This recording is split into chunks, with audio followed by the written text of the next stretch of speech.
Good evening. Welcome to the New School for this launch of the National Economic and Social Rights Initiative's New Social Contract. I'm Maya Wiley. I'm the Senior Vice President for Social Justice here at the New School and the Henry Cohen Professor of Public and Urban Policy. We're thrilled to be one of the co-sponsors of this important launch and dialogue and discussion about our new social contract. The Henry Cohen Lecture Series, which I chair, is named after Henry Cohen, who was actually the founding dean of the Milano School where I teach, which is the Milano School of International Affairs, Management, and Urban Policy. We're really here at the New School excited about participating in this because, you know, our mission is to come together across discipline to solve the most pressing social problems we have as a society, which includes not just New York City or the country of the United States. We're also a global university, so we think about these things globally as well, and in a transdisciplinary way. And, you know, what I just want to say, because Cathy asked me to share just a few thoughts to get us started. And she said two things to me. She said, be brief and talk about race. One of those things I don't have to be told. You can guess which one. But I'll try to be brief. So the bottom line is, you know, we're really talking about this conversation and the importance of this launch at a moment in time that is also a time of paradigmatic shift for society. It's not a paradigmatic shift that started with the presidential election of 2016. I would say that the election of 2016 is a symptom of the paradigmatic shift we've been under, but it hasn't been a positive one. I'm going to say a bunch of things I think everyone in this room knows because that's why you're here. And that's what we do on the faculty. We say things everybody already knows. And then we get paid and write it up. So the things that you all know is, I would argue that the three primary paradigmatic shifts, they're not the only ones, but if you think about the big things that are shifting the social paradigm of the world, not even just the United States, it's demographics. Okay, that's where you read in race. It is, and all the richness and diversity of what I mean when I say race and demographics, right? Because within that is immigration and migration, and all the reasons for immigration and migration, what that means in terms of indigenous population, what that means for those of us who did not immigrate. Okay, but we did come from somewhere else. Okay, read race. That's just my subtext. But that demographic shift has sped up. It has challenged some of our fundamental spoken and unspoken beliefs about who we are and identity. But we also at the same time have had a deepening chasm of divide of social and economic and political opportunity that has been actually in part linked to that demographic change, right? So whether we're talking about the wealth gap, whether we're talking about the stagnation of wages, all of that. But then add to that the context of environmental shifts and change, right, with climate change, which has created more superstorms, more social some of our immigrants are actually environmental immigrants, right, and refugees. Some of that is also what's happening in our communities, whether we're looking at the devastation post-Hurricane Katrina in New Orleans that we're still building from, but Hurricane Sandy in New York, and now more recently Hurricane Maria, right, in the Caribbean, which is also, by the way, producing refugees, but also significant issues about what we mean by resilience and how we actually tackle some of the incredible problems that climate change is producing. And then I'll add the third, which I always talk about, which is technology. Because as we know, there are many different ways we could talk about technology, but as we know, we're literally at a time in which every major university that's looking at it in one way or another is predicting anywhere from 30 to 50% job loss thanks to technological change globally. How does any society understand or absorb that the speed of transition about what the job economy even looks like when we're talking about that level of shift? in a context of wealth and greatly increasing wealth and income divides and stagnation, at a time of incredible climate change and all its challenges, and at a time of all the demographic shifts that were already happening and that are being accelerated as a result, all right? So there is no more important time to talk about what a new social contract should look like in that context. And the symptoms are clear, and as I said, the election is one symptom. Many of the things that are actually in the launch document actually is addressing and covering some of the conversations and ideas that we should have. But just to say, we're talking about a time in which students in families earning $160,000 can afford 90% of US colleges and universities, and students from families earning $69,000 or less can afford 5%. That's if they can afford it at all. We're at a time in which we're debating what to do about poverty and whether we've even made inroads, at a time when our data tells us that the anti-poverty programs that we started to create and implement, while they were not always implemented fairly from a racial standpoint, actually helped reduce our poverty rates dramatically in this country. And yet today we have our elected officials saying that it hasn't solved poverty in any way. So food stamps we can talk about cutting, despite the fact that it's one of the major pillars of programs that have kept people out of poverty. And as the demographics of who might need some of those supports have changed, we've used it, the people of color in this country who are coming to this country, as scapegoats to tell white people not to want the programs. Not to want the programs. And there's no better example of that than the expansion of Medicaid, which in the states that embraced and expanded Medicaid saw dramatic drops in lack of insurance and health impacts. Oh, and by the way, with lots of attention to racial differences and disparities in health care, at least at the beginning stages of that policy, and now we're eroding that. And we're even having fundamental debates about whether people who have on average been here since they were 6 years old, some of whom are firefighters, people we typically consider heroes, people who have started businesses, who are employing people, one of the things we say we value as a country, and yet we want now to expel them. And we live in a country in which we have said that the fundamental and primary pillar of democracy, which is the right to vote, can now be challenged for no really good reason in the absence of all research and evidence that we need to make it difficult for citizens to vote because we're afraid of brown people crossing the border.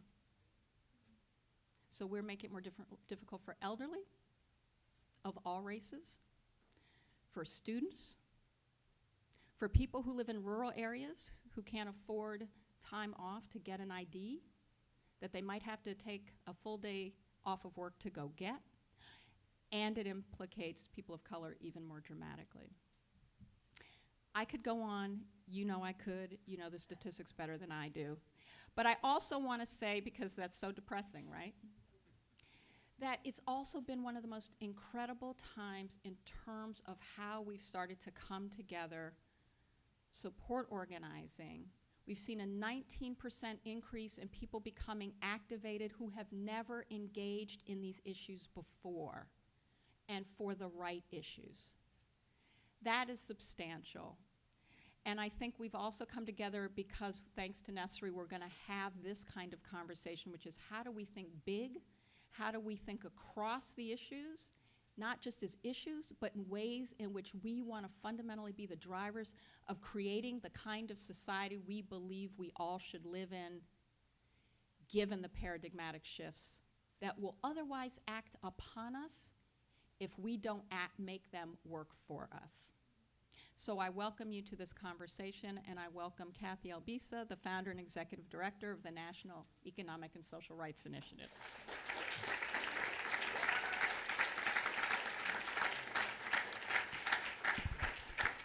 I have a long, unfortunate history of having to go after Maya and then bringing the mic down. This happens every time. But thank you, Maya. Thank you for the welcome. I echo that welcome. I want to just start first by recognizing, is this not loud enough? All right. recognizing our co-sponsors, Race Forward, People's Action, Resource Generation. You'll hear later from Glenn Harris, the president of Race Forward, and James Haslam, wherever you are, James, who is on the board of People's Action and also the ED of Race and Democracy. But I want to just briefly invite Baden Lentz up to, there you are, from Resource Generation to just say why they're also supporting. Thanks, Cathy, and good to be here and happy to be brief and not take up too much space with bringing wealthy voices into the room. So I'm Braden Lentz, the Associate Director at Resource Generation. We organize young people with wealth and class privilege in the top 10% of the US economy to fund social movements and to tell the truth that massive wealth accumulation requires massive exploitation to exist.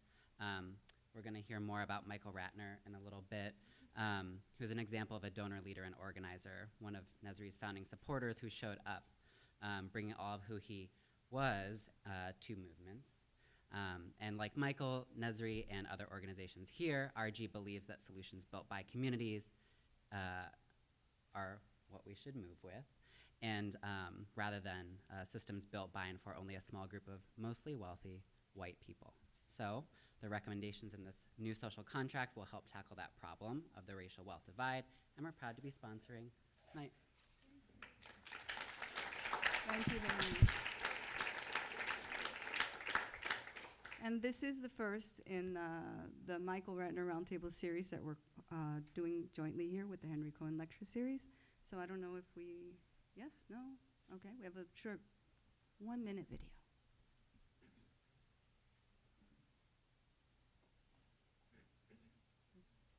We had a 1-minute video. Oh, there it is. We put a very high premium on what we call civil rights. Free speech, right to vote, all kinds of civil rights. We put almost no premium, in fact zero, on what I call fundamental economic rights. The right to health care, the right to shelter, the right to school, the right to work. Really almost none. And actually our legal system isn't one that can get at what I call fundamental economic rights. My fundamental belief is that I start from economic rights. I start from the guarantees to human beings that their children can be educated, they can get medical care, they can get shelter. And after that, I'm going to start talking about what other rights they are necessitated by. It's not denigrating unions or free speech. Obviously, I want them both, but I don't want a narrative that says, which is the narrative in the United States. If you have free speech or opportunity, quote, and then that's all you have to give your society. I don't accept that. Right. So I just want to thank the Ratner family for supporting this, and just to say briefly, Michael was an early supporter and a personal mentor to me. It's been a huge loss. We lost him to cancer in May of 2016. But one of the things you'll find on your chair is a postcard with one of his quotes that says, "Change does not happen by chance." Now this is optional, but if you are up for it, before you leave, and some of the pens that we left around, you can share them. If you could, change doesn't happen by chance because we have to work for it, right? And we all do work for it. Every person in this room works for it. But it's not enough to work for it. You also have to know how to dream. Because in order to do this work, you have to know what it's like, you have to know what it feels like to dream of a better world. But because social justice dreams are not individual dreams, they're collective dreams, we're asking you to put a little bit about what you dream of for the world on that postcard. And if you want to leave it in that box in the back, we're going to put your collective dreams together and share them back out. Because I'm pretty convinced that if we see all the collective dreams of justice in this room, we'll be that much better able to fight for them. So think about that before you leave. And in that spirit, we're going to welcome, we thought we'd do, since we're going to be talking so much at you, a short performance by Keita P., singer-songwriter, and the song, not surprisingly, is Dream.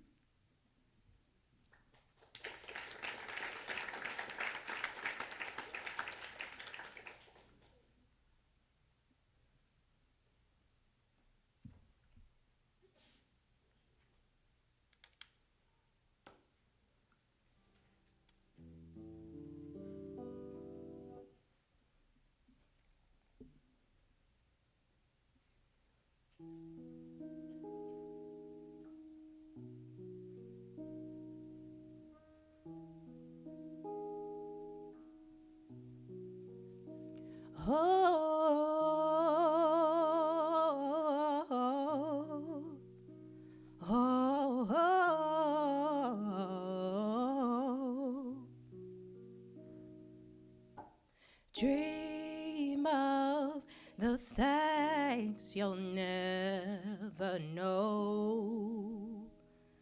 Oh, dream of the beauty within your soul.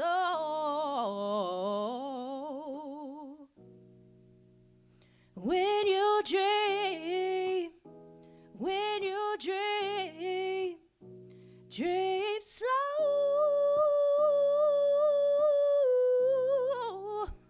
Take the time to let dreams grow.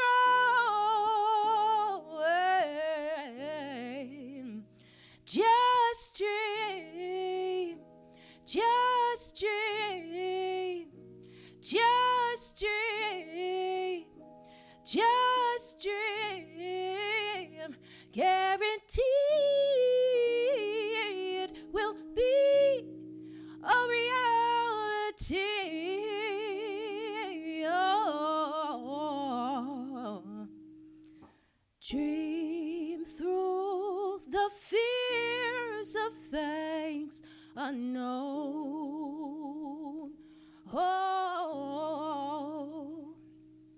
Dream of bounties both young and old. When you dream,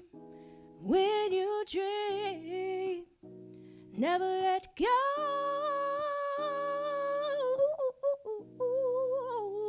Take the time to let dreams grow.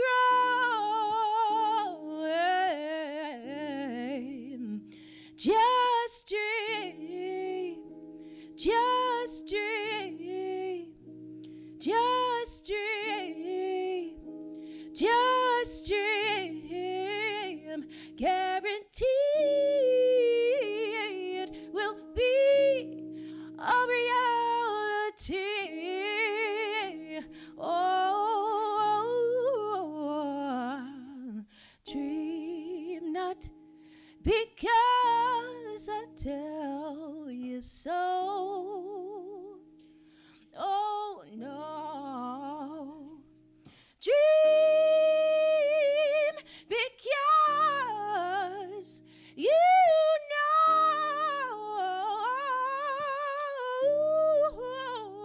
that the dream that you dream will light your soul.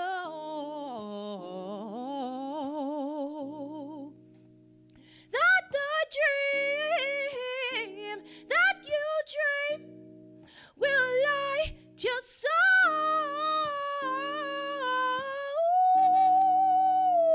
Just dream, just dream, just dream, just dream. Guaranteed it will be a reality. Oh, dream, oh, dream.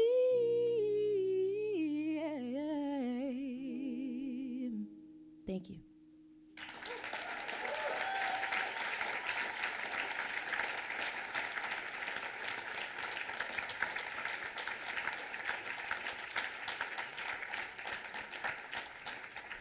Thank you. We wanted to have Kita share that song with you because we do need to take the time to let dreams grow. If we're at the time in the middle of all the fight back, in order to be able to fight for. And we've launched this project because while Maya laid out a lot of the problems, we have to really start moving towards the solutions. I think that although we're in a very divided moment, the one thing everyone agrees about is that nothing's working, right? That the system's working for no one.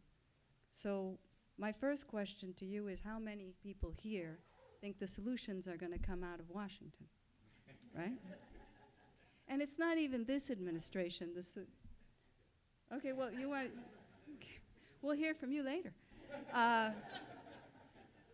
And the thing is, it's not going to come out of this administration, but it's probably not going to come out of any administration.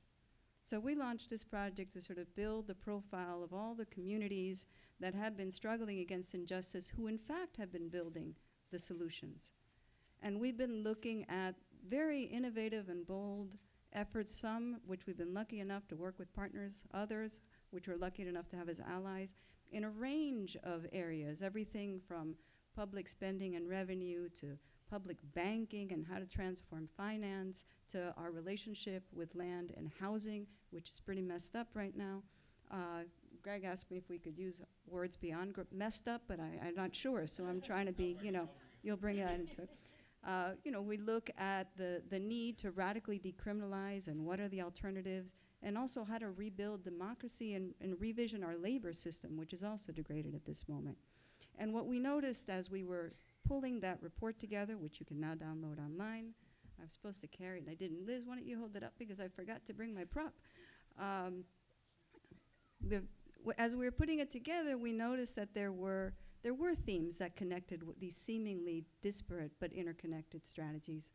And one was that they're all driven by people-centered values, and there's a desperate need to have policy and practice that's consistently driven by people-centered value. We also noticed that even though communities were fighting to solve their own problems, their solutions actually didn't just solve their own problems. They would be better for everyone. They were actually potential, scalable, universal solutions that targeted the needs of the most marginalized. And the third thing we noticed is that across the board, it was clear that communities that are on the front line of injustice know that we need to re-envision, reimagine, and redefine what democracy is, starting on the local level. So that became, that's what was speaking to us as we were looking at all this amazing work, and that's how we've organized this conversation. So you will hear from 3 sets of speakers, each talking about one of those themes. And the first ones, which I'll now ask to come up, are Greg Asbed and Carol Anderson. So Carol is the author of White Rage, that won the National Book Circle Critic Award. And Greg is the co-founder of the Coalition for Immokalee Workers, last year's MacArthur Genius Award winner. He hates when I say that. And I know, I'm going to ruin it for you, Greg. And the strategist behind the Campaign for Fair Food and the architect of the Fair Food Program. So I'm going to open it up with a question and then just step back and let you two speak to each other. Carol, your book, White Rage, has gotten a lot of attention lately. And my question to open this up is, how do human rights values and human rights vision respond to what you coined White Rage? Thank you, Cathy, and thank you all for being here. What I want to first lay out is how I defined white rage, because too often we think of rage and white as being like the Ku Klux Klan, or like the folks marching in Charlottesville with the tiki torches saying, "You will not replace us," or however that went, right? But that's not what I mean by white rage. White rage are those policies that systematically, smoothly, methodically undercut human rights. They undercut Black advancement. We see that trigger when African Americans gain some semblance of their rights, that a wave of policies emanating out of Congress, out of the Supreme Court, out of the White House, out of school boards, out of zoning commissions, systematically go through and begin to figure out, how do we whittle this thing away while looking like we're still on this side of the rights argument? How do we whittle away voting rights while looking like we're still on this side of the 15th Amendment? How do we whittle away your right to quality education while looking like we still believe in Brown? How do we whittle away your right to housing while looking like we're still on this side of Shelley v. Kramer, How do we do this?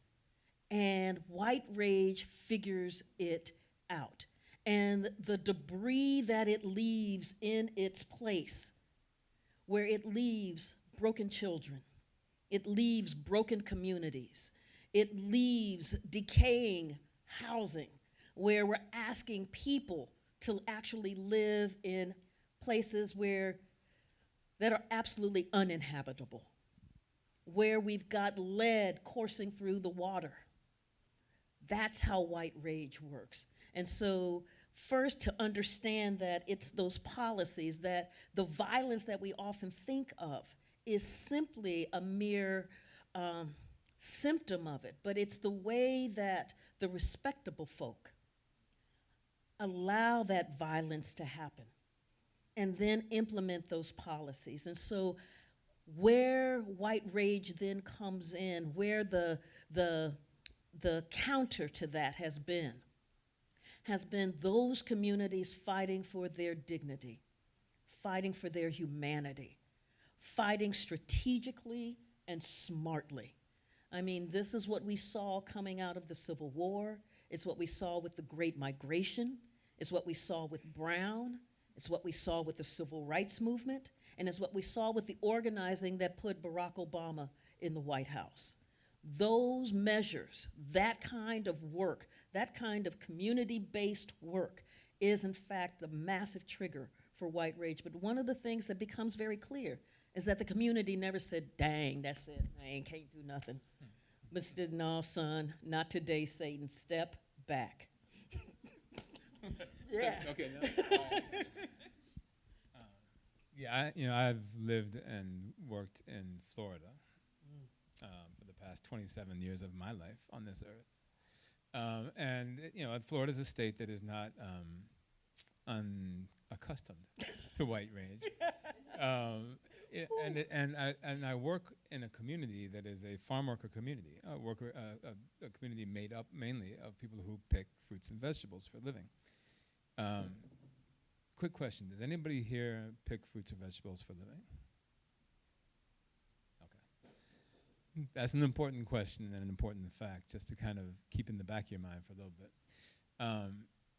And that industry that we work in and that we're organizing in, that we're fighting to change, as you said, has been defined from day one, when you think about the history of U.S. agriculture, by that sort of philosophy, by white supremacy, by the lie of white supremacy that says some people can own other people to do work for free, and if they don't do it, we can kill them, because they're not really people. That gave us U.S. agriculture. There's been an arc since, but that arc has not bent toward justice that far quite yet. The New Deal, which is one of the more important bendings of the arc in our country for a lot of different populations, excluded farm workers, precisely to get the votes of Southern Democrats and domestic workers for reasons of race. So all that has continued, and to this day, and just to give you a little anecdote of how it continues, even in the program that we have created, which has really changed people's lives immeasurably. In the early days of the program, there was an organic grower in Florida who was well known for being, sort of the prototypical progressive organic grower. And we were talking about the shade provision, the provision that required shade in the fields, right? Now, if anybody's ever been in the South in the summertime in 100+ degrees and working for hour after hour, you know that shade is something you'd like to be able to take advantage of every now and then, right? But his position was, that's ridiculous. Why should we have to provide shade? These people love the sun. That's a quote. Not one told to me, one said to me, right? These people love the sun and they don't need that whatsoever. Well, he needed, in the end, he had to put in shade. But much to his chagrin. But that is the kind of system that we have found and that we have been working since the early 90s to change. And we've used the human rights framework to do so. And one of the things that I love about the human rights framework, I started my work, actually, let me talk about the first book, Eyes Off the Prize. The United Nations and the African American Struggle for Human Rights, 1944 to 1955. And it began because I was trying to figure out how my neighborhood became the hood. I was trying to figure out how in my neighborhood, with all of those God-fearing folk who got up and went to work every day, who loved their children something fierce, you know, all checking all of those boxes about, you know, if only you would, if only you would, if only you would, and they are doing. And to systematically watch that neighborhood collapse right in front of me. And I'm thinking about, these are the folks that when you walked into their home, they would have the Trinity on their mantle. You know, that's not Jesus, God, and the Holy Ghost. That's Martin Luther King, right? Jack Kennedy, right? And Abraham Lincoln. You know, they had the Trinity there. They believed. And so how did something as powerful as the civil rights movement leave us with all of these communities that are absolutely decimated? And that's what began the hunt for the quest for human rights in the United States in my work. And the power of that is that I saw in the mid-40s, coming during the Second World War, how African Americans were conceptualizing their struggle not as a civil rights struggle, but as a human rights struggle. They were saying that the vote is powerful, and we're going to fight for the vote. But we need quality education. No, we have a right to quality education. We have a right to quality health care. We have a right to quality employment, jobs with a living wage. I mean, as they're going down that list, and they are fighting like crazy for it. And then the second Red Scare, all of the communist witch hunts, the aligning of this frame with communism, and watching their allies and their organizations put under such stress. But what I saw in that moment, though, was that they understood that this wasn't just about black folks' rights. This was about people's rights. This was about, if we can change this system to honor the humanity of people, then we're going to have a truly just system. And that hell of a war that we just came through, where you've got like 60 million dead, that it will not have been in vain, because we are going to have a society that values human beings. And I saw black organizations working with a range of other peoples in this coalition to in fact create this just world. That was the power of the human rights frame for me, that it began to whittle away at one of the things that white rage work is so good at: divide and conquer, and the zero-sum game, that the only way that you can get will be at my expense. Human rights just blew that thing wide open, because it was like, you know, there's enough here for everybody. The problem is that it has been distributed so horrifically wrong that you've got folks who are doing everything they're supposed to do and can't breathe.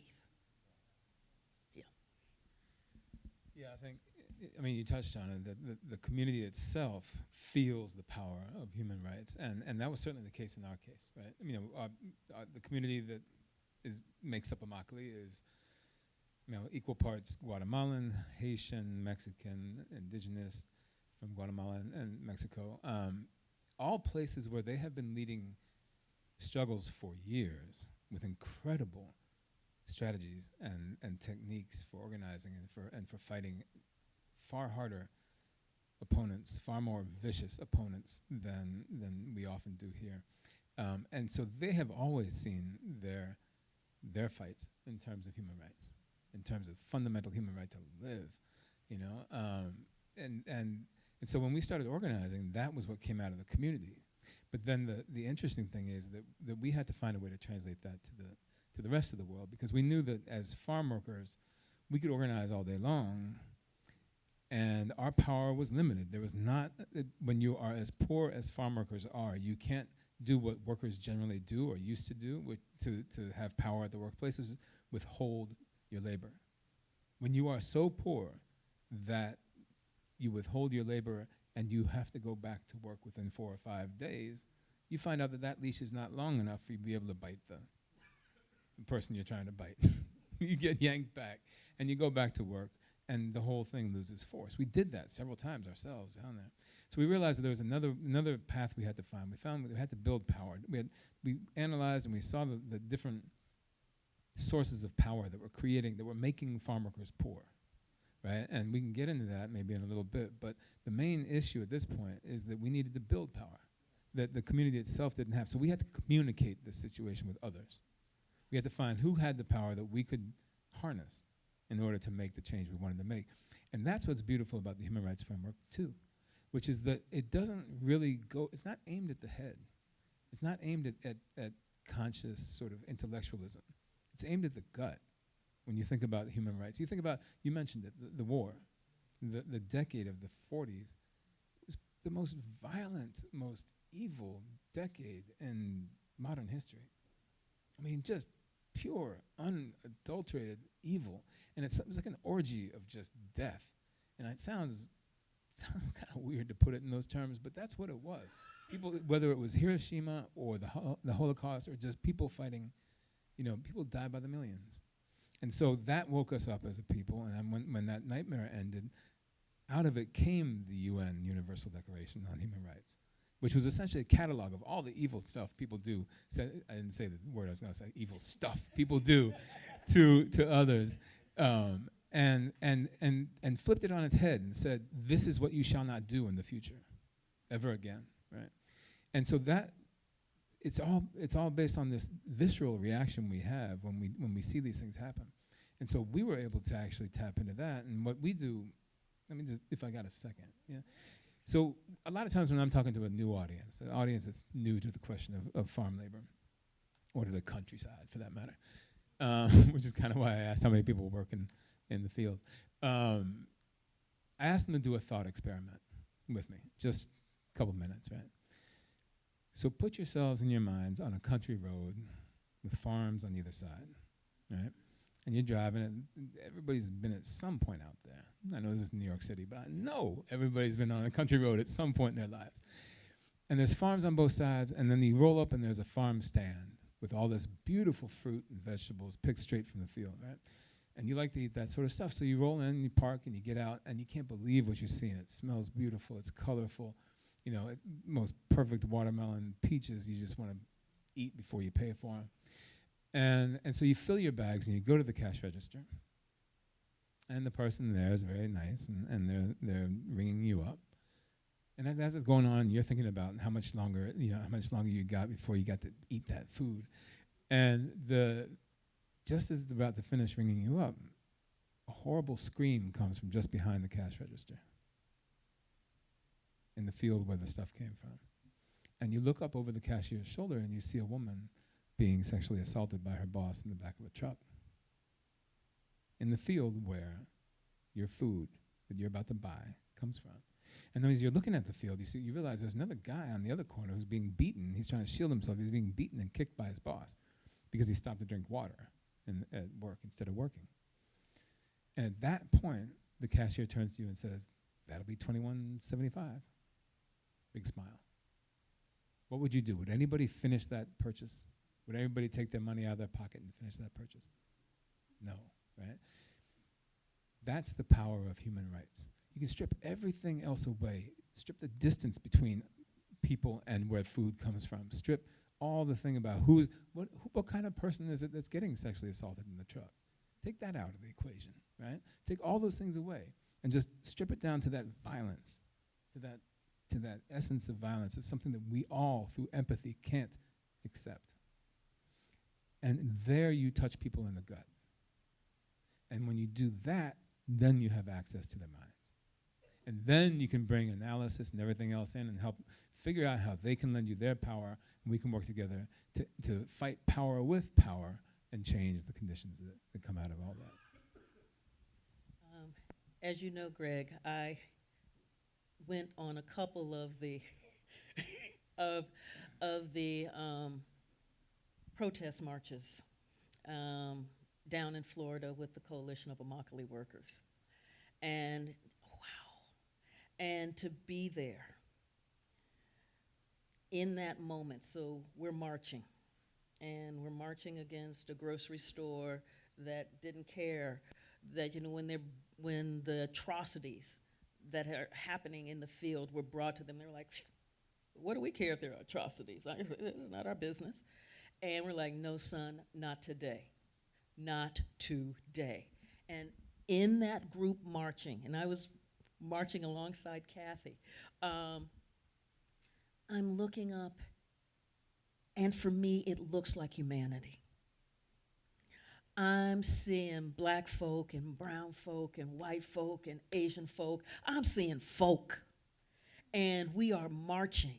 And we understand why we are marching. We are marching for dignity. We are marching so that the abuses that are happening in the field don't happen. We are marching so that people can be paid a living wage, so that they can actually live. I mean, it sounds like, but in the fields, folks are working so hard, and they have nothing to show for that work. And we're like, no. And as we're marching, there was this moment where this pickup truck rolls by. Yeah, you know the kind. Central Florida now.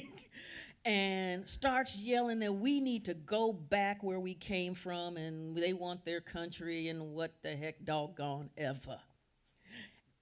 And here again was the power of human rights.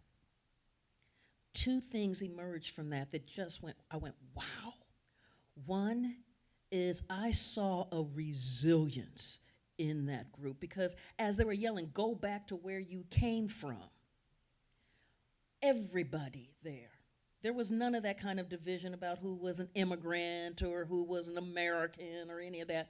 We were one, because that dignity that was being violated was violating all of us. The second piece is that the resolve to go, no, son, not today, but it was done with a kind of lack of toxicity, right? So to be able to be resilient, to fight for your dignity, and to do so while also maintaining your humanity, wow, that was some serious power there. And that's what I see in this struggle, using human rights as the frame. I knew this was going to be the hardest part, ending each of these. Yes, I know, right? That's next time we'll do an hour each, see if people can do a marathon. But, you know, one thing that you can see in the report or on the CIW website or on the Worker-Driven Social Responsibility website is what emerged out of that struggle. Yeah. The most extraordinary solution that has transformed farm work. So I really encourage you to read about it, to look it up. But let's just say that if you read the end of the story, it's got a great ending. Thank you.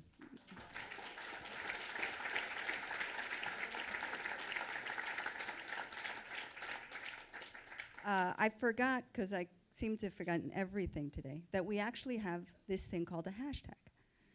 And it's hashtag New Social Contract. If you want to make comments or ask questions, we'll be monitoring it if you're that sort of agile person on your phone. And now we're going to invite our next two speakers for their conversation, Nijmie Dzurinko and Imara Jones. Imara is a journalist.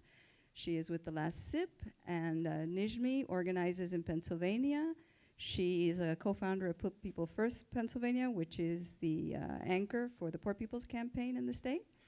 and one of our partners at NESRI.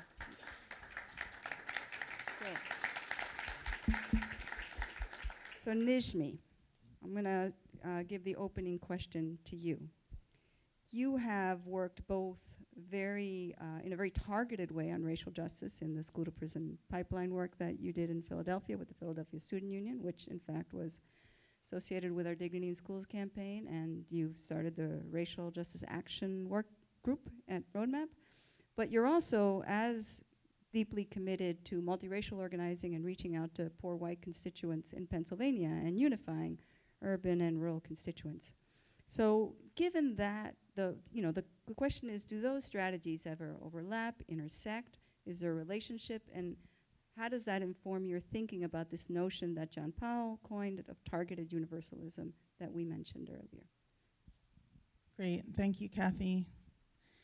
I'm really honored to be here, and I really want to appreciate you all for having me.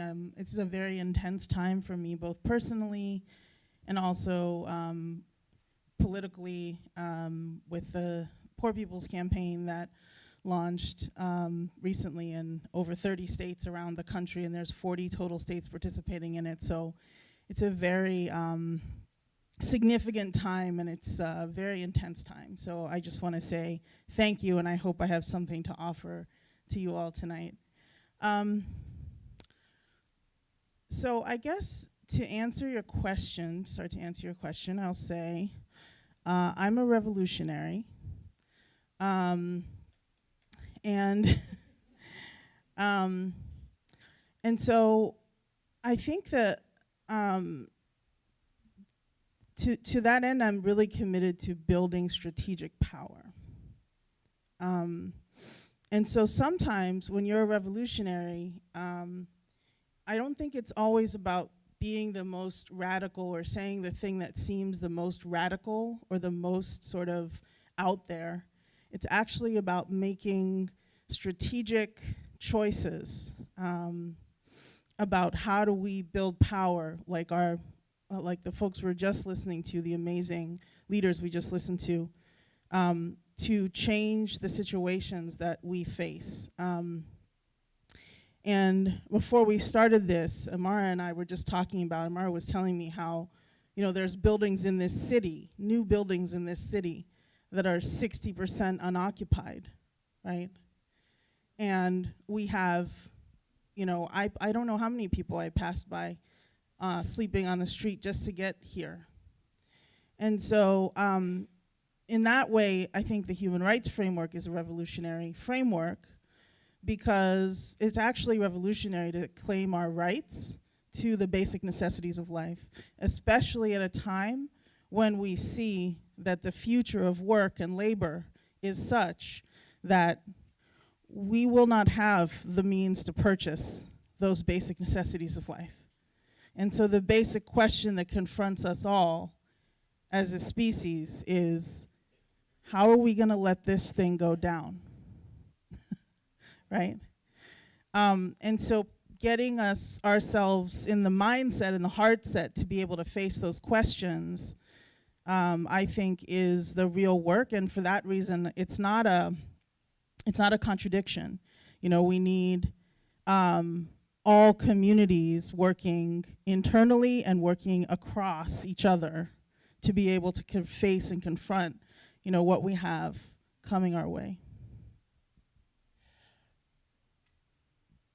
I think one of the big challenges in this moment is how to take the idea of revolution, the idea of change, and to actually actualize it into something that's real.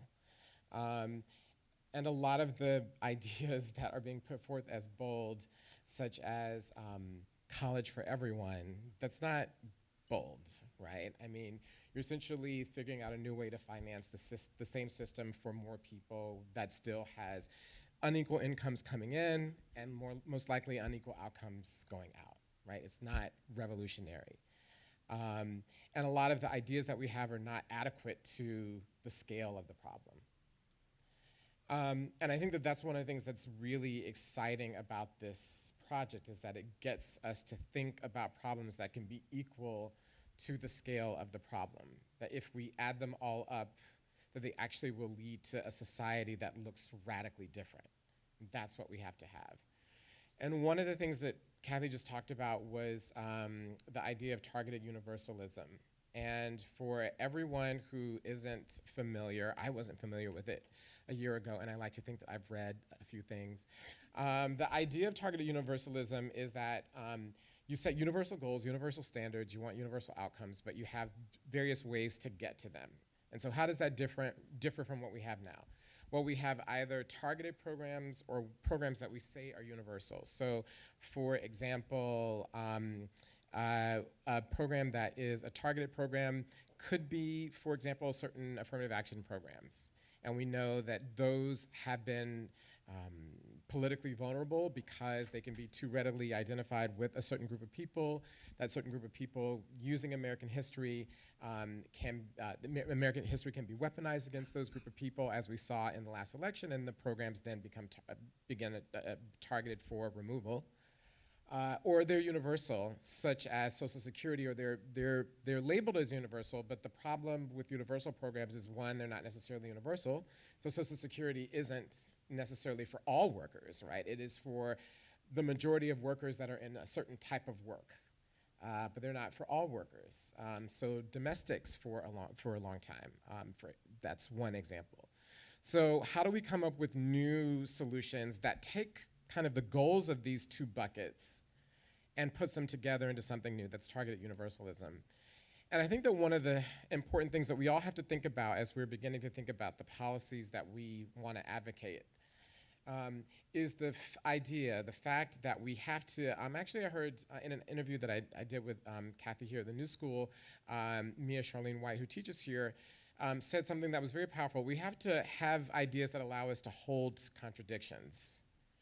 Right, that one of the reasons why we have fallen into the trap is because our language is very didactic. We are faced into these either-or choices, and that our culture is didactic. And so it doesn't actually allow for us to come up with ideas that are humane and sustainable, because it's easy to put, my gain is your loss is my gain. And so that's the entire conversation. That's how we're in this trap. One of the ideas that is an example of targeted universalism in certain ways would be, for instance, a universal funding standard for all school districts in the United States. That we come up with what does it look like to have a school system to be fully funded in the United States? And then we look at across the board all the school systems that don't meet that, and then we figure out a way to get them there. Now, it's universal in that we have a universal goal. We want to have schools that are able to have certain outcomes. We want them to have the resources that allow them to have outcomes. Schools and education are labor-intensive exercises. There's no way to technology our way out of learning, because human minds are not digital. They're not electronic. They are analog. They need people that are there guiding them, right? But what funding looks like is not going to be equal. You can't say that every school is going to get $5,000 per pupil, right? That's not going to work given the differences and the changes. So it's ideas that allow us to get out of the trap of being either or didactic. It's ideas that allow us to be bold, and that allow us to have contradictions, that allow us to have the idea that you and I we may not necessarily benefit in the same way for what's happening, but the idea is that we have goals that have certain outcomes, and that we do that strategically and we do that holistically. And one of the things, just to come back and land kind of where you said, one of the things I said before is that when you look right the way across history, suffering doesn't bring about revolutions or change. Humans have an incredible ability, frightening ability, to endure terrible pain, injustice, you name it. That capacity is sort of unnameable. We haven't lived in a society like that universally, so we don't know, but if you look in history, people can endure a lot for a very long time with things not changing. when revolutions happen, it's because people suddenly have hope. They have that there's an idea that there is a different vision. What was the difference in France in 1789? Well, one, they say that there was an environmental crisis in part, but it's also the fact that the Enlightenment happened. And the idea is that the majority of people aren't supposed to be living like this, that you're supposed to have rights just because you are here, human rights, just because you are here, and that those rights then mean that you should be able to live in a certain way in which you're not subservient, in which you're not poor, in which you're not all these things. And you marry the suffering with the hope, with the new ideas, and that's when you get change. And so that's what we have to do in this moment. Resistance isn't enough. It's what's the hope. Yeah, right on. That's so right. And I would just co-sign that by saying it's conditions and consciousness, right? The conditions are the one aspect, but the consciousness is the other. And to go to the actualization that you talked about, how do we actualize what we're saying?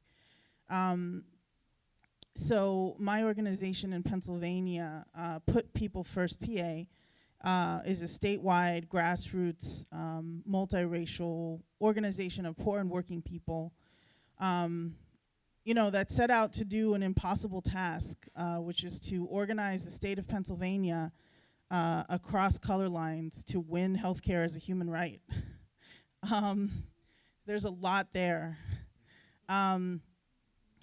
But one of the things that helps us to actualize that is the human rights principles. So in order to advance, we really, really do have to understand our history, right? And we have to understand our history of racism and white supremacy. And we have to understand how the separation of people in this country has been viciously enforced for hundreds of years. And so actualizing some other kind of vision means that we have to actually have ways of working together that start to address and break that down. I was just at one of our leadership institutes in Pittsburgh, and we had two testimonies from two of our members. One of our member Senda, a leader in Somerset, which is a rural place. She's a black woman who grew up in Ohio, and she talked about growing up and being in her daycare center. And the first time she learned about racism was when a white family came in and asked why she was laying down for nap next to a white boy. And the next day, the daycare center, when she came in, they had put a sheet up, a screen up, so that they actually wouldn't be next to each other. So that was her lesson. And we heard another testimony from Donna, who's a poor white woman in Pittsburgh, talking about how when she was a teenager and she went down south, she was on some kind of church trip, and because she was coming from the north and going down south, and she told them that she went to an integrated school, they made her lay down on the floor and they beat her, and they told her to repent because she went to an integrated school in the north. So these are real enforcement, right? A vicious enforcement of that color line. And this is part of what we also need to understand, right? It wasn't just that, we by nature hate each other for how we are and how we look. These have been brutally and viciously enforced, and there's a price to pay, right? There's been a price to pay for a very long time of contravening those lines.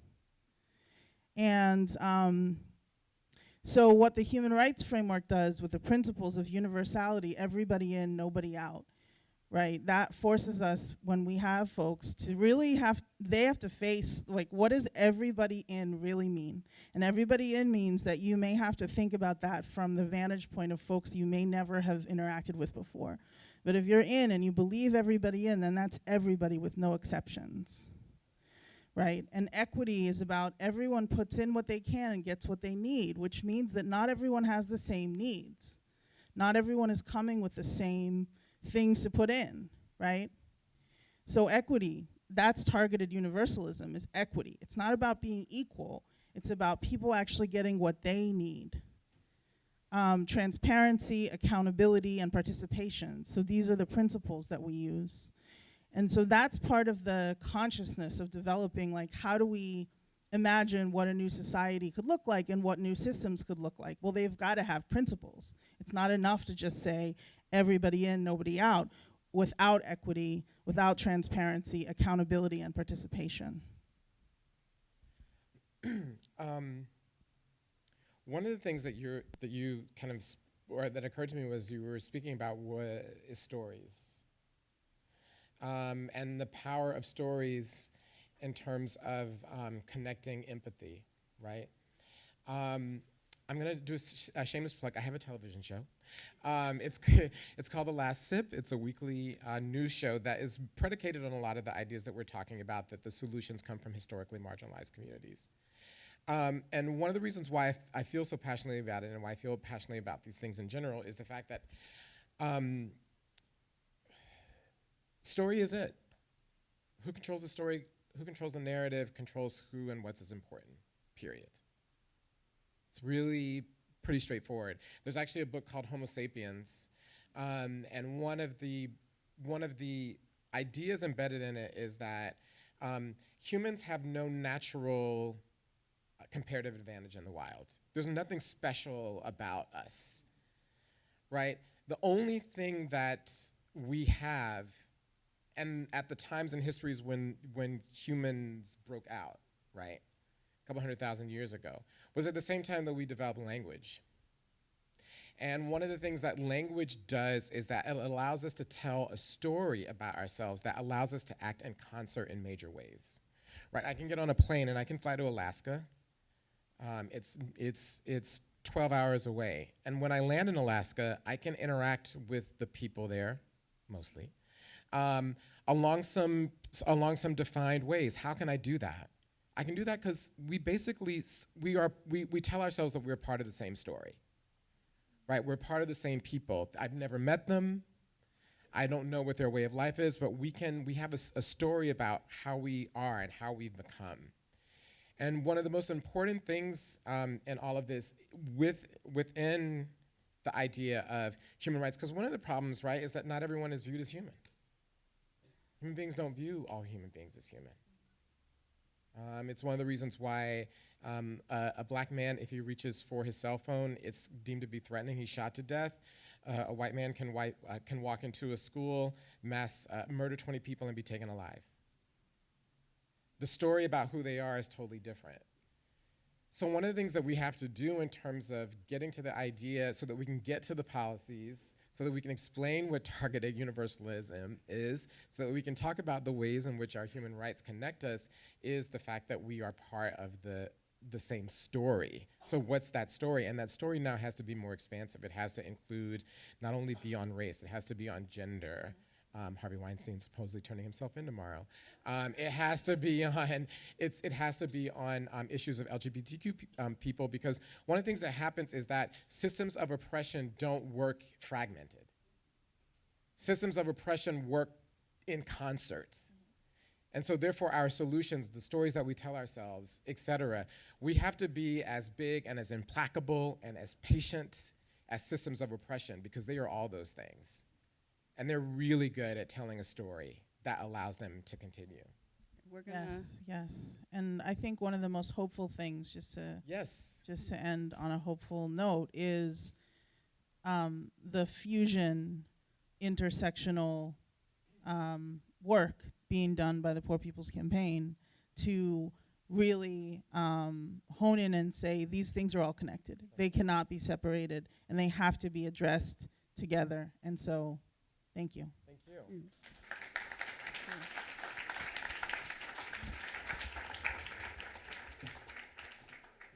Seems that the theme that our hashtag is picking up primarily is the need to be hopeful. So there seems to be at least some consensus on that. The next set of speakers are going to hopefully leave us hopeful about the future of democracy. So inviting Glenn Harris and James Haslam. Glenn is the president of Race Forward. With about 25 years of work on racial equity in localities, and James Haslam is the executive director of Rights and Democracy in Vermont and New Hampshire, and on probably every national network board you could think of, and one of our national leaders. So I'm gonna launch with a question to you, Glenn. You often say you can't have democracy without racial justice, and you can't have racial justice without democracy, which I always thought was a great line, but I never knew exactly what you meant. So could you tell us what you mean by that? I was so hoping that was clear by itself. Thank you, Cathy. Let me just quickly to just acknowledge, thank you to Cathy, thank you to all the other panelists. It's so powerful. It's hard coming up here last, don't you think, James? Yeah. But it's great to be here. Talking about democracy, several of us have named it. Talking about democracy right now is a little tough. People hear democracy and it doesn't tend to make most people excited. And so excited about the opportunity to really name, get real about why we've got to win that back, why it's so important. And for me, that quote that, we can't get to an inclusive functional democracy without racial equity, and that we can't actually get to racial equity without democracy is at the core of that idea for me. Been spending a lot of time thinking about Vincent Harding, civil rights leader, author, all-around genius, and his simple quote, which is a question: is America possible? That's what he was positing was the work of the civil rights movement. That's what he was positing as the work of social justice here in the United States. And, I think that question feels more real today in this moment than it has in a while.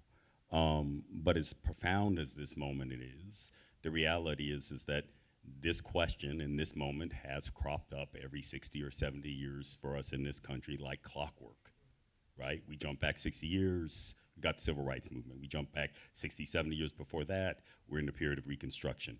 It is like clockwork because it is the great unanswered question of our country, right? Is simply, can we have a functional democracy? And at the root of it, from the birth of the country, as Van Jones says, there was the American dream and the American reality, right? A dream of equality and democracy, and a reality that fell way short of that. And it's that struggle, that question, that has been driving us since we began as a nation. It is the question that is back in front of us again. And I think the power for me in that is a reminder that we are a very young nation. The truth is, we talk about our founding as if it was done. And in fact, right now what we're doing is we're founding this nation, right? Make no mistake about it. And at the core of that is this question of, can we get to equity and justice, and can we do it collectively, democratically? And so when I name that, that's what I'm trying to start to tease out. But that journey, and James and I are hoping to talk a little bit about, like, how do we reclaim democracy? How do we reclaim that idea in a meaningful way?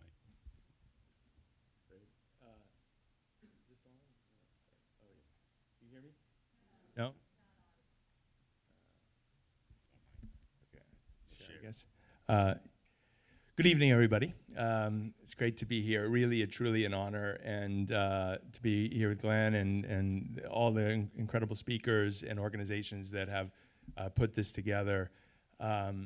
This is something that is near and dear to my personal heart, and I really do, feel like everything that has been said here is what we are often struggling to think about and fight for where we live. I'm the executive director and founder of an organization called Rights and Democracy in Vermont and in New Hampshire.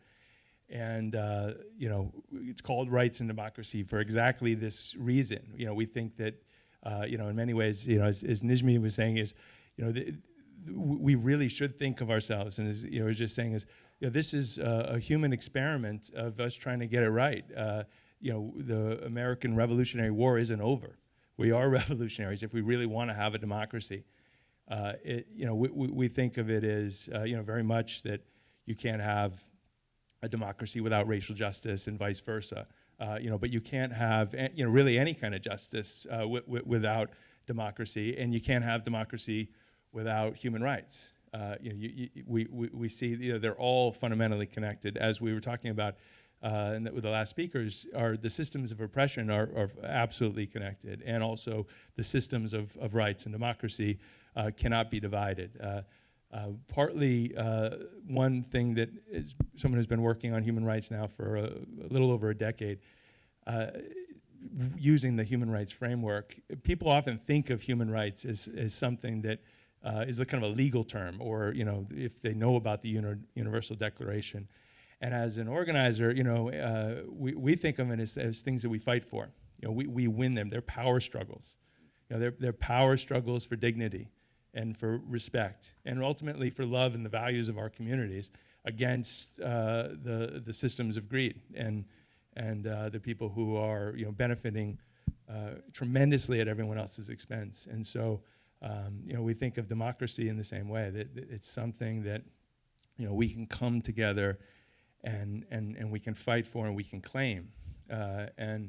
One of the experiences in some of the photos in the book and before is a campaign that in Vermont for healthcare as a human right, and that was a campaign of claiming that right. It was not in our Constitution exactly in Vermont, but it was something that everyone needed and wanted to fight for, and part of that it was a power struggle to change what was politically possible.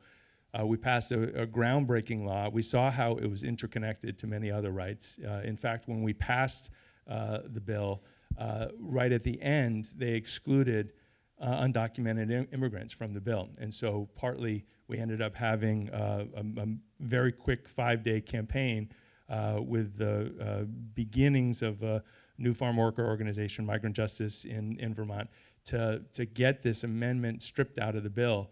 And we see how these things are used to divide our communities, as Nijmie was talking about, and how we need to unite across them. But we also, when the politicians and the people in power there ended up thwarting the universal law that had been passed, we very much see it as a power struggle for democracy. That our opponents are using every tool in their toolbox they could possibly have to divide us and keep us from this vision that started before the American Revolution and that we're still fighting for now. Beautiful. And I love that you were naming democracy is an act of claiming power. And I think one of the things at Race Forward is we think about sort of race and social justice and the intersection with democracy is how are we defining democracy? And way too often folks hear democracy and they think ballot box, and that's the end of it, right?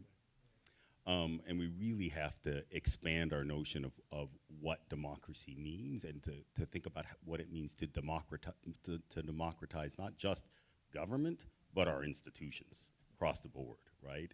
And as you were talking, it was really triggering for me, just sticking with government for a moment, because it is not just the actions of whether or not we are able to win at the ballot. It is also about the people who are implementing those decisions that determine whether or not we get any real benefit out of them. I was thinking about a group of folks that we've been working with in Seattle who have from 5 communities. It's basically the Asian American community, the African American community, and East African community.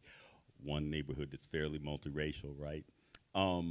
But all coming up against the very real realities of gentrification that we know are literally killing our communities across the country right now. And folks started with some basic demands of local government, of the city, of we want you all to pass some legislation for us to actually rethink what our current planning and zoning practices look like. And that process started now like over a decade ago. But the piece was really exciting to me is that over the course of those demands and over the course, I'm going to come back this as a set of ideas, and over the course of the city itself, government employees talking about what does equity and what does participation and ownership look like, the city moved from talking about that in piecemeal to creating an office for equitable development.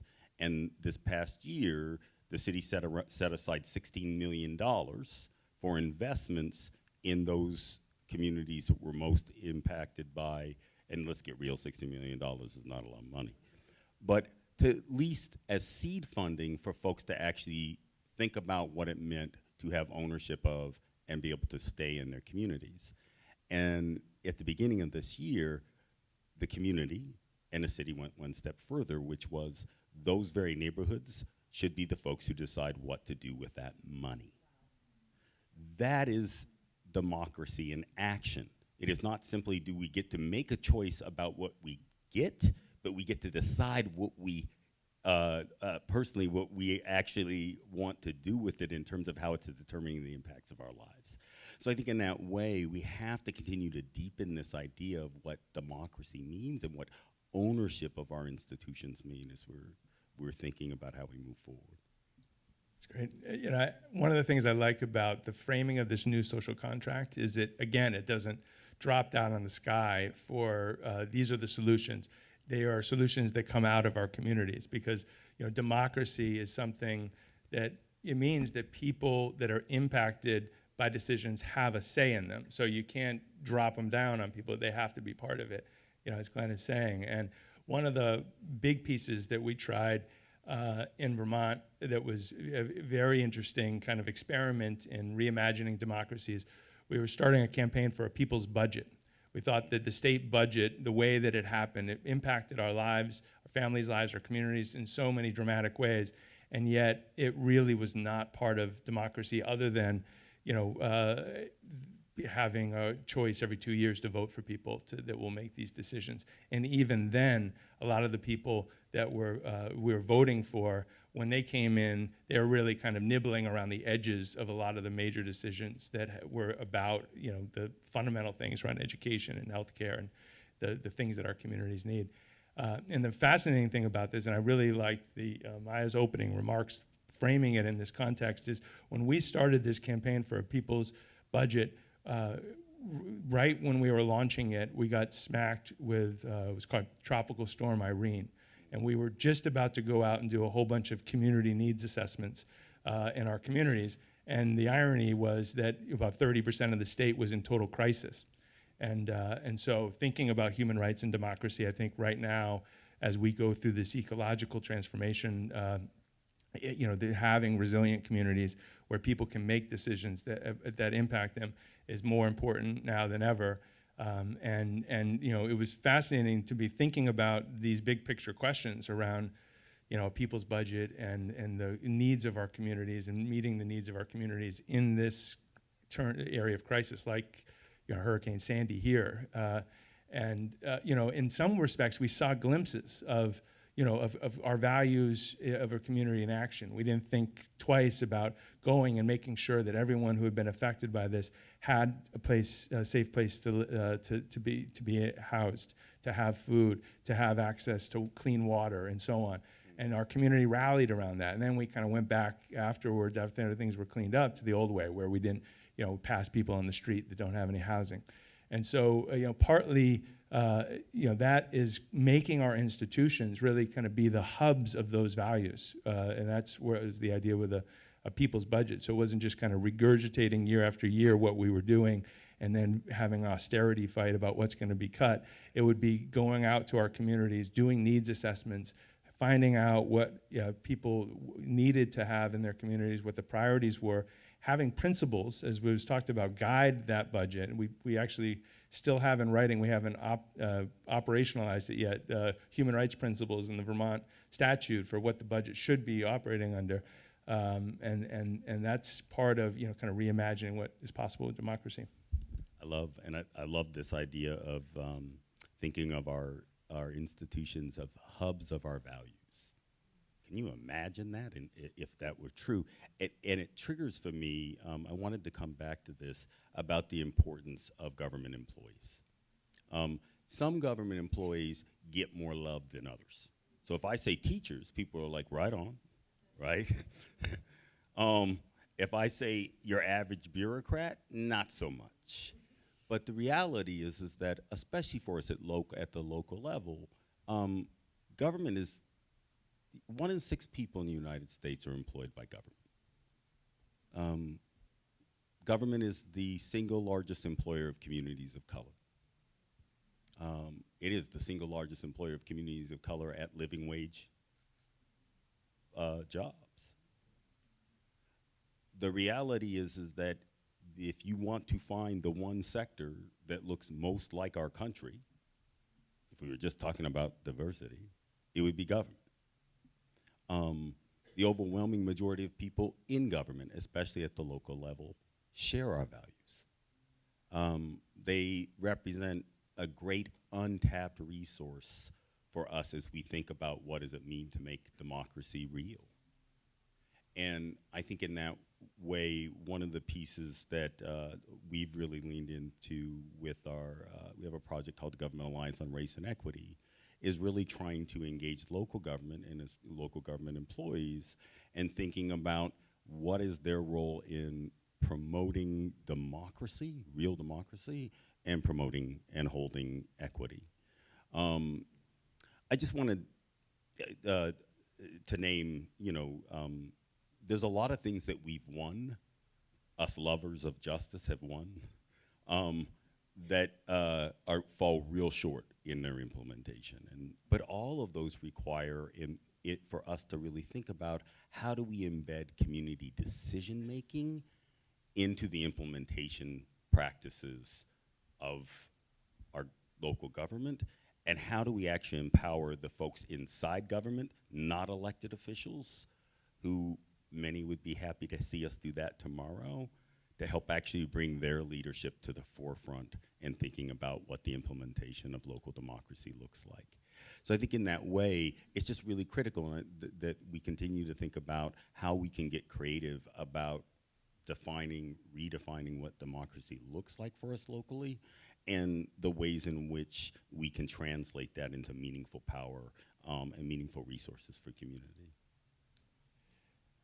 That's excellent and very connected to a lot of the stuff that we've been trying to get our heads around, especially, as you say, that so many times we've had major wins fall short in implementation. Partly, because it is, this big power struggle, we see it as oftentimes, this idea of like, we want to change policy, but oftentimes we leave the game of changing policymakers to other folks. You look at what our opponents do.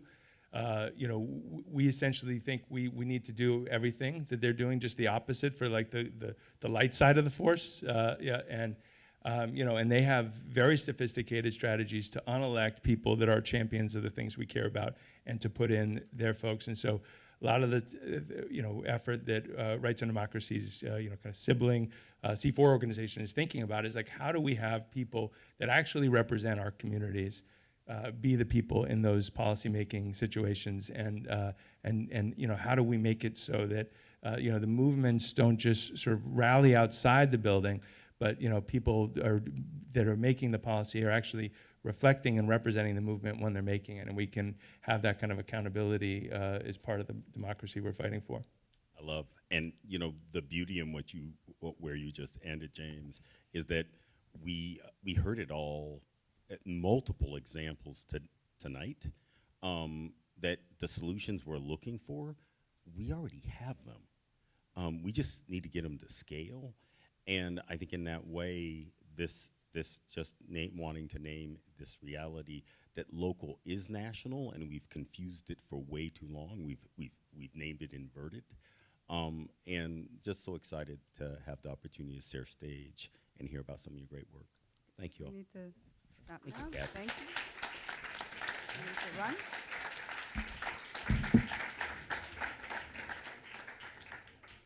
Theme that people most picked up on was imagine if our institutions were the hubs of our value. We're hubs for our values. That would truly be democracy. So I am going to now invite Scott. Where are you, Scott? Oh, there you're right there. Didn't see you. Scott Nakagawa of Change Lab. He's going to give us some final reflections. And may I hand it over to you then? Okay. The cocktail hour is almost upon us. So, a lot got said. I'm not going to try to repeat it all. But I do appreciate all that people brought because I found it incredibly inspiring. And I do believe that the first job of the activists is to be inspiring. So we hear all this bad news, right? Climate change is coming, a wave of automation that could throw 30 to 50% of us out of work. All of these things that point to a dystopian future, it's all so scary. But the job of the activists is to actually look for the silver lining, to push forward regardless, even if we have to make the road by walking, right? Because our job is to inspire people. So I'm going to talk about silver linings that you all kind of pointed to. But first I want to say, that I think what we're looking at here is a situation in which we're really not ready for this future, in part because for decades we have been making public policy on the basis of nostalgia, right? People are now rejecting that backward-looking way of making public policy and are starting to reject the kinds of institutions through which that kind of public policy has been made, right?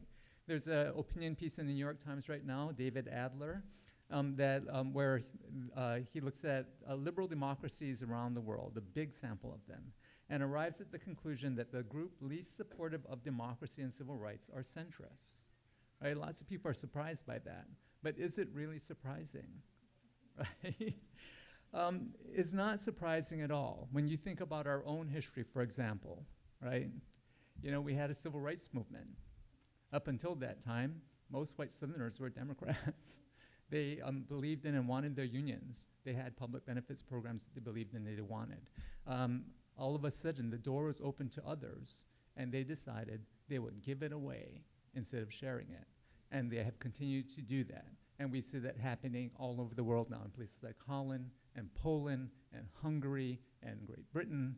We see this happening, right? One of the legacies of colonialism is that nation states and ethnicities go together, and as the world opens up and globalization opens the door to migration from all over the world to these core industrial nations, we see people saying, well, if we have to share this, we're going to give it away, right?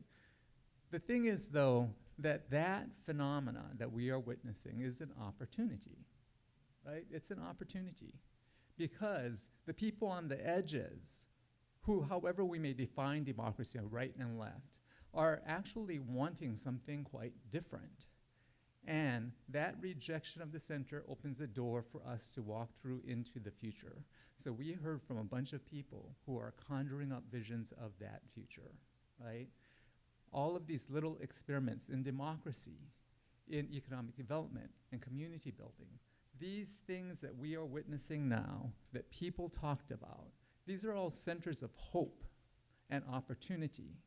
What we need to do is take those centers of hope and opportunity and bring them together, right? Make the whole greater than the sum of its parts by framing it within the context of our values and beliefs and real ideas about how to move forward. That's what this project is attempting to do, and why I love it so much. So I want you to ruminate on that and think about that and hold on to that, right?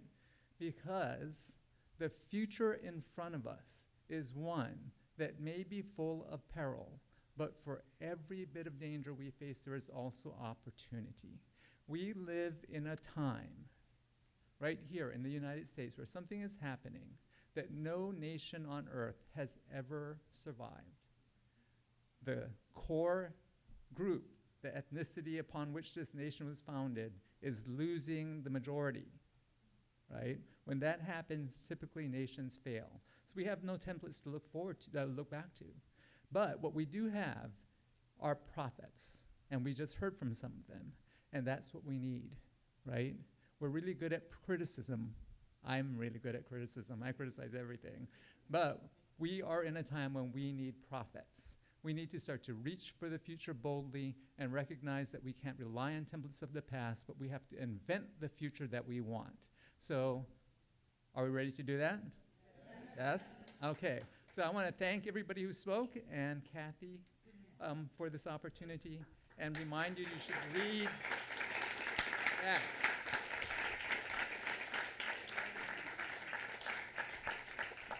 That was an amazing way to close. Now don't forget your postcard. When change comes, it is unpredictable, but it does not happen by chance. And what people said, that we do have the solutions, so now we just have to prepare to move them forward, and as Scott says, listen to the prophets.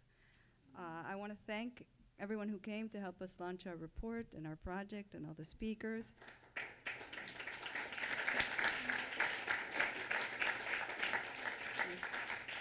You heard from a lot of people because it takes a lot of people to move these things forward, and it took a lot of community struggles to generate these solutions. So thank you to the Ratner family, to Karen in particular, to our board members who are here, to our honorary advisory board members, who you can see their bios in the program, who have supported us.